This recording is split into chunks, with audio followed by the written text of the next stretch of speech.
So I guess the last one then is like ongoing learning, just being a constant student. And we had an interesting chat before we started recording, and we found out we both have a very similar story in that, we were pretty disengaged in like high school and stuff like that compared to a lot of people. But we were both like early readers. Like I latched onto business books really early on, psychology as well. And I think that is something that sets you apart. I would say most copywriters in the game are people who learn that you can make a lot of money doing this, and they've read a couple of old school books, they've looked at copy other people have written, and they think, I'm going to do this too. And there's just that person who has been reading about like psychology, copywriting, business, positioning, persuasion, like innovation and disruption, like Clayton Christensen stuff. If you've been doing this for years, like you just have like a foundation that you're able to draw from, and it helps you understand. It helps you go beyond just like mimicking what other people are doing to like understanding why they're doing what they're doing, which is huge. Because when you understand what people like, why copywriters are making the choices that they're making and whether or not they're making good choices, then when you get a project, you're not just trying to apply like this template or this hack to your project. You have like a library of insight to draw from, and you can kind of solve the problem in your own way. And you'll rarely be completely stumped. You might not know the answer right away, but you'll have like a strong enough starting point just based on the library of information you've stored in your head that you can at least like get going and then find like a solution later. So this is something that I think is a huge opportunity, because I just don't think many copywriters are like very well read in copywriting, and then in some of the spaces around it. Yep. I don't have too much to add. I say that now, but then we'll see. I'll be rambling 10 minutes still, from like now, 5 minutes, yeah. and I go, but I don't have anything to add. Yeah. So I think that commitment to being like a lifelong learner, it's huge, and I think that it's also something that's kind of easy to overlook too, because you just sort of, when you see people who seem like really switched on and like they really understand what they're doing and they're an expert, you just kind of assume that they just somehow, like, that's just how they are. And I think a lot of times those people just turn out to be like really big readers, or, just people who are committed to always learning. I think also like, I think of myself as like, I like to collect mentors. And those can be people that you get to have like a one-on-one relationship in some cases. I honestly think of you as a mentor. Maybe in a few years, I can be like, no, I'm on par with Josh. But hopefully I've evolved then, and I'm once again. Slow down. People like Joanna Wiebe from Copy Hackers has made a huge difference in my business. Amy Posner as well. Too many people to name. And then also some of those mentors, they don't have to be people that you necessarily know one-on-one. Like those can be people who, you read their books, or they're not alive anymore, and you're reading like a book they wrote in the 60s or whatever it is. And then, also reading across those different areas. So not just copy and psychology, but I think it's a good idea to read some business books as well, maybe the kinds of things that your clients are reading. So if you're talking to founders, then, look into what are founders reading. If you're selling to, whatever, CMOs and marketers, like try to figure out what other people are looking at. So, when they bring up some framework or something, you already know about that, or if they bring up April Dunford or whoever it is, like, exactly, what they're talking about. I have no you're interest. On the same page. Yeah. I have no interest in starting a SaaS company of my own, but like I've read 0 to 1, and I've read like the positioning books that they read, and the disruption and innovation books, and what was it, Lean Startup back in the day, like and it's just, I think people can tell, and it might not be like, they might just be like, oh yeah, he's read the books. But when you have a conversation with someone who's read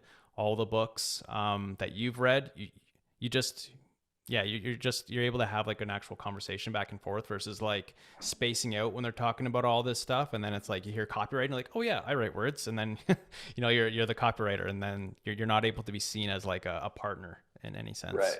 And I've definitely done this too, where and because I do check these things out, like most of the time someone brings up something like this, I know what it is. Sometimes I don't know what it is, and then like just look it up after the call. And then now, because if it's something that your prospects are talking about, then it's probably worth being aware of and understanding. Yeah. Yeah. I think that, yeah, go ahead.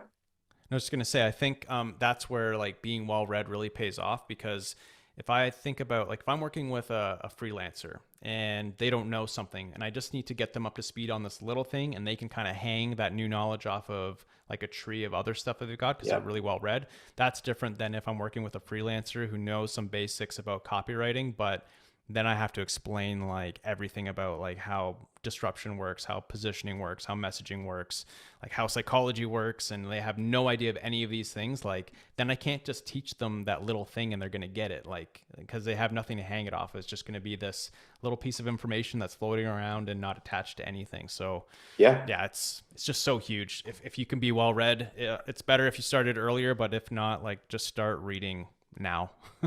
Yeah, and if for whatever reason, if like reading, I mean, you're a copywriter, I hope that you like to read at You'd be least a little surprised. I bit, think there's a lot that don't. but some don't. And I think if that's you, you know, like there are probably other ways. Like if you're just for whatever reason that's just not your thing, there are probably other ways that you can soak all of that information in as well. Like there's some books that I recommend people like you don't have to read it, but you could probably go on YouTube and watch someone's 10-minute like animated review of it or whatever. And at least, and that's better than not doing anything. Like, you know, it's better to like, just thinking of like good books that if you're in tech marketing that you should know, like Crossing the Chasm. Yep. Like, do you have to read every page of Crossing the Chasm? You can, but you'd also probably be really well served by like watching some, I'm sure if you go on YouTube, there are like a bunch of people who have done reviews of it and with animations and all stuff like that.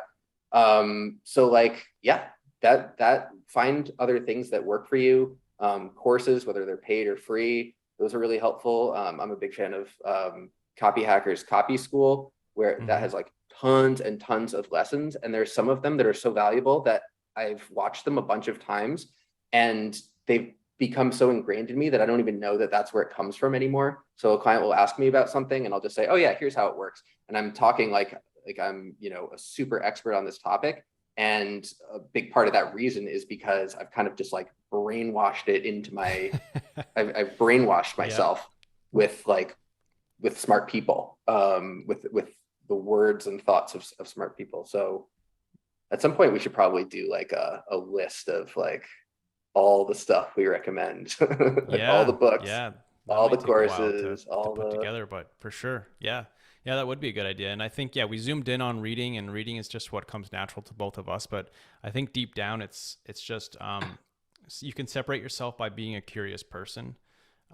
There's lots of people who are, you know, they just kind of hammer out their work and they turn it off and they don't think about anything outside of that. They just look for leisure time. But if you're the type of person who just is always liking to learn new things, even if it's not directly related to what you do. Like I like to read a lot of like science books and stuff like that. It just, it just makes a difference. You can tell someone who's always learning from someone who isn't.